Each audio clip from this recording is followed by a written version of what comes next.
Vsekakor Univerza v Mariboru spodbuja svoje študente, da se del študija napotijo na kako drugo univerzo, v neko drugo okolje, ker je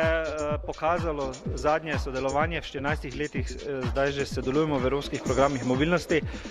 da študenti, ki se vračajo iz mobilnosti v tujini, so bolj zreli, bolj samozavestni, bolj sposobni, tudi kar nas preseneča, nadpovprečno tudi v študiju uspešni, se pravi ocene se jim dvigujejo, v povprečju tudi obstaja statistika Eurostat o tem in seveda želimo imeti kasneje bodoče voditelje v naši družbi oziroma kreatorja naše prihodnosti take, ki so malo čez rob pogledali in ki so osveščeni, v katerem svetu živimo. Ja, to je, bi jaz temu rekel, en taki uvod v študij. Pomembno je, da spremljamo dijaka, bodočega študenta, pravzaprav še preden se pravzaprav odloči za nek študijski program ali pa za neko študijsko smer. In sicer v kariernem centru so na voljo številna svetovalna orodja, ki pravzaprav dajejo neka vodila ali pa neke smernice in študent oziroma še dijak pravzaprav ugotovi, kaj ga zanima, na katerem področju je dober, kje bi morda lahko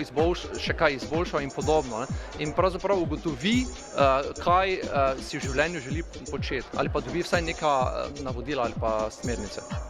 Kaj pa mogoče že ustaljeni študenti, kdaj se lahko oni obrnejo na vas, s kakšnimi vprašanji ponavadi pridejo do vas?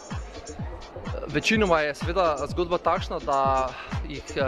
karierno svetovanje zanima takrat, ko razmišljajo o zaposlitvi. Mi bi bili seveda zelo veseli, če bi se študentje odločali za karierno svetovanje že na začetku študija, ampak ponovadi je tako, da pridejo takrat, ko ta formalni del študija zaključijo in ko razmišljajo pravzaprav kako naprej, kje in pa kako se pravzaprav zaposliti. In takrat dobijo informacije o tem, ali je njihov življenjepis, pri katerem seveda priporočamo, da ga sestavljajo že od prvega letnika študija, torej kako je njihov življenjepis sestavljen, ali so vključili vsa relevantna znanja, ki so pomembna pravzaprav, da jih bo bodoči delodajalec sploh povabil pravzaprav na razgovor. Potem pripravimo jih, drugi korak je pa seveda priprava na zaposlitveni razgovor. Najprej pišemo življenjepis, potem pa jih pripravimo na to, da se bodo pravzaprav bodočemu delodajalcu dobro predstavili in da bodo ravno oni najprimernejši kandidat pravzaprav za zasedbo nekega delovnega mesta. Kot prvo študenti, ki se udejstvujejo, pa so bolj aktivni, bolj so povezani s fakulteto, tudi več odnesejo same študijske izkušnje, dobijo določena priporočila pozneje za službo, lahko spoznaš ljudi z fakultet, ko si aktiven tako na turskem področju, ker dejansko se dodatno izobražuješ glede na fakulteto, lahko si pa aktivno na socialnem področju, na športnih igrah. Naš moto je študenti za študente, tudi pomagamo s delimi koncerti drugim študentom, v vsakem primeru zelo priporočam,